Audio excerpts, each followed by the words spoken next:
किया है हमने देश सेवा।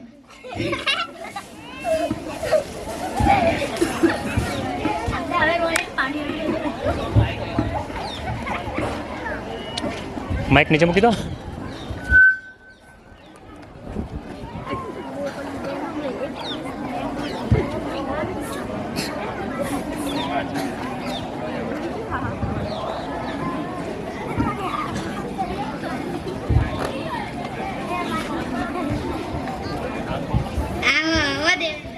हाँ रोहन भाई, चलो આપણે ઘરે જઈએ।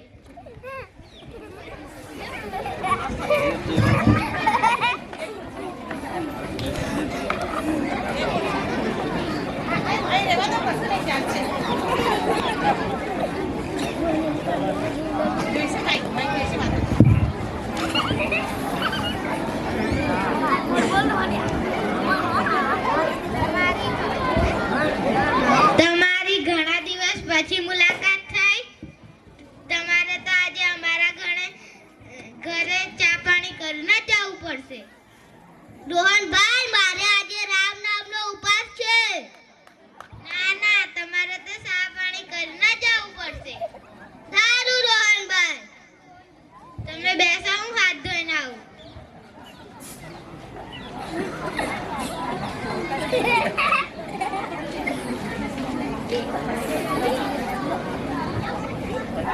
રોહનભાઈ, તમારા હાથ તો ચોખ્ખા હતા, ધોવા કેમ ગયેલા?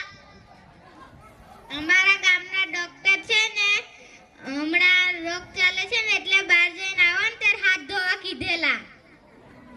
રોહનભાઈ, તમે તો પેલા ઓણિયા બોમણ જેવી વાત કરો છો। ના ના ના ના, આપણે તો બહાર જઈને આવીએ ને ત્યારે હાથ ધોઈ કાઢવાના। બીમાર પડ્યા ને ત્યારે ખાટલામાં પડી રહેવું પડે। રોહનભાઈ, તમારી વાત સાચી છે। ચિંટુ, હા બાપુજી, તારી વાને કહેજે કે ચા બનાવી દે।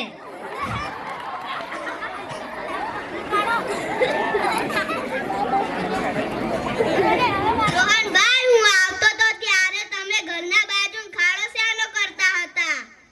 એ તો સોસ ખાડો છે। એ કેવો સોસ ખાડો? આપણે કપડા અને વાસણ ધોઈએ છીએ ને, એના પાણીનો નિકાલ। અમારા ગામમાં તો ઘરના બાજુમાં જ ઉકેડો બનાવી દે। ઘરની બાજુમાં ઉકેડો બનાવવાથી ગંદકી થાય, મચ્છર આવે, એટલે આપણે ઘરની બાજુમાં ઉકેડો ના બનાવવાનો। ચિંટુ,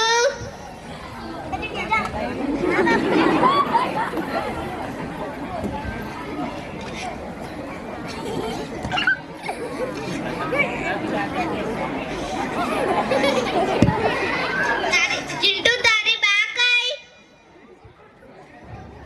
મારી બા તો પંચાયતની કચરા પેટીએ કચરો નાખવા જેલી છે। એ કેવું રોહનભાઈ? પંચાયતની કચરા પેટીએ કચરો નાખવા જવાનું? આપણે સ્વચ્છતા રાખવા માટે પંચાયતની કચરા પેટીએ કચરો નાખવા જવાનું।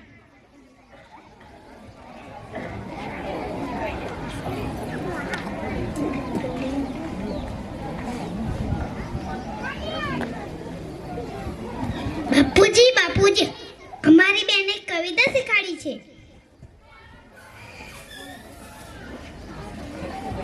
ચોખ્ખું ઘરનું આંગણું, ચોખ્ખો ઘરનો ચોખ્ખા ઘરના કપડા, માણસ બહુ સહજ।